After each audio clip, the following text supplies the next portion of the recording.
But we've worked our way all the way into the top 10, Dave. So we're going to unveil numbers 10 and 9 from each of us today. And I will start with one that I feel like it's an obvious name, but it's one that I could feel you cringe at. And this is you did this just to irritate me. No, because of the role that this guy plays on the team, and if he doesn't do his job, games change in a big way. We've seen it. The Seahawks have been on the beneficiary of it, and they've been on the wrong end of it, just like every other team. And that is their kicker. Jason Myers is crucial to their success, Dave. If he has a bad year, that is going to affect the win and loss column for them in a big way. So I have him as the 10th most important Seahawk going into this season. And I know you don't consider him a football player, Dave, but he is crucial. It's crucial that he have a good year. I don't know. I mean, I like him a lot. One of the reasons why is because you brought that up to him. You're like, my co-host here is kind of old school. He doesn't really think that, Did I throw you under the table? No, it was great. And you said he doesn't really think that, that you guys are athletes or whatever. And then Jason Myers responds, that's kind of an old guy thing. And I was like, okay, I love this guy, man. I love this guy now. That was a good retort right there. Yeah. So he's my number 10. He is very important to their success. If he's off, right. that could be really costly. Who's your number 10? It's Byron Murphy. Byron Murphy he's a rookie, and look, he is what the Seahawks thought, because I think Latu is the one who was drafted before him, but there was 15 offensive players picked, and then it was Latu, which the Seahawks, there's no way that they were going to be in on him because he had failed a physical at University of Washington. He's like, all right, I'll transfer to UCLA, and he's a tremendously gifted pass rusher. But the Seahawks, because of their strict rules with that, and I agree with them, they went with Byron Murphy, and they didn't have a chance, obviously, to take Latu, but I don't think they were going to. If they had the pick ahead like the Colts did, they wouldn't have taken him. So they would have taken Byron Murphy. They thought he was the best prospect on defense. And, yeah, I think it's going to be really interesting to see this kid play. I mean, look, here's the thing. Defensive tackles, it's not like he's going to have a lot of screw-ups with assignments and things like that. I always joke about the D tackles. You go straight, left, or right. Get lined up properly. But yeah. And I just think as the season goes on, he's going to get better and better. And I thought it was really important that he missed that sack the other day, because that's something that was kind of a welcome to the NFL moment. And he had a good pass rush, and you can see he's really hard to block.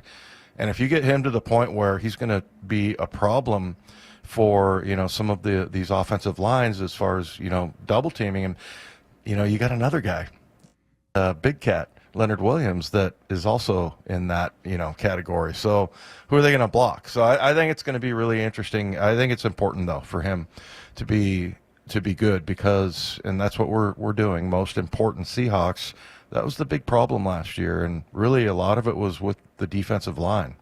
So and especially the Pittsburgh game always stands out to me, which that's a game that probably kept them out of the playoffs, and one where I thought that really showed up how bad our defense was. So I think Byron Murphy, I think it's really important for this guy, and it's putting a lot of pressure on him, because even though he's a first rounder, I still think that, he is a rookie, and it's going to be difficult for him. But, so that's why I say I thought it was kind of a good thing for him to miss that sack, because as I've talked about before many times on this show, you don't really improve. If you're a really good defensive player in college, you're probably not getting coached up a ton. You're kind of getting, hey, just keep doing what you're doing because you're an All-American. You're the best defensive tackle in the nation. So, he kind of had that moment. I thought that was important, and, I think he'll continue to develop. I was watching him out there today on pass rush, and he looks really good. He looks like one of the veterans. So, he's a very, very important player for this team. So there you go. That's Dave's number 10, Byron Murphy. A lot of expectation attached to him. So we move to number 9, Dave. My number 9 is a guy, I think if had last year been better for him, I would have put him up higher. I don't really know.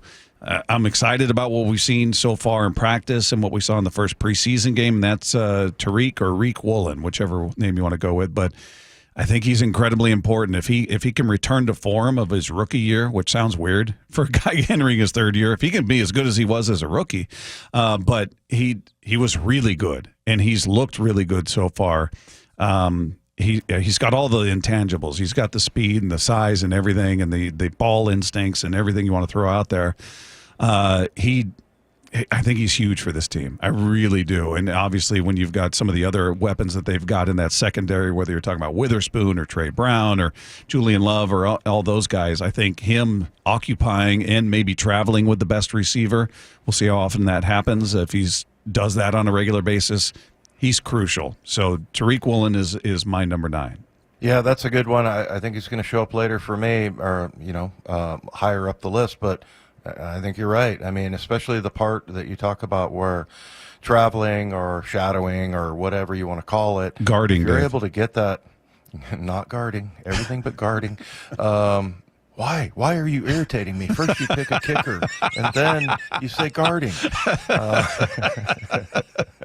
What did I do wrong? No, I think that would be really important. I think it was Leslie Frazier that was talking about how valuable a shutdown corner is, and really, I think that's a term that gets thrown around a little bit too loosely. Like, are there really shutdown corners? I mean, Richard Sherman was, and he was also a really good run player. So let's see if Riq can do that. But he's just freakishly long. He made a ton of plays, Bob, out here in these practices, and he had an interception I saw today, and he was just like, it's like you could tell the quarterback doesn't really expect him to be there where he is. And so, the quarterback, and I can't remember who it was that threw it, but it looked like he was surprised that Riq Woolen was able to make the ground that he did when he released the ball. He thought he had an open wide receiver.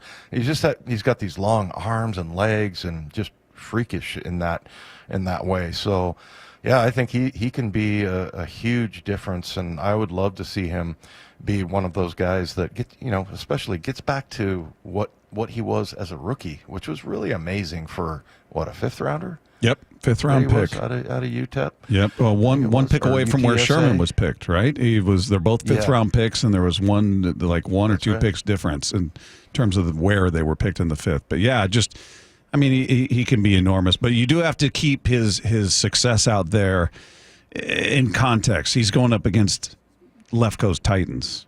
They're not good. Ask Lefko. He'll tell you. So he's my number 9. So we move on to Dave's number 9. Who would that be, Dave? Julian Love. And, I think he's really important. Again, I've mentioned this many times, that when you started playing him more, like 90 to 100% of the snaps, that's when he started playing well. And he's just a very squared away guy.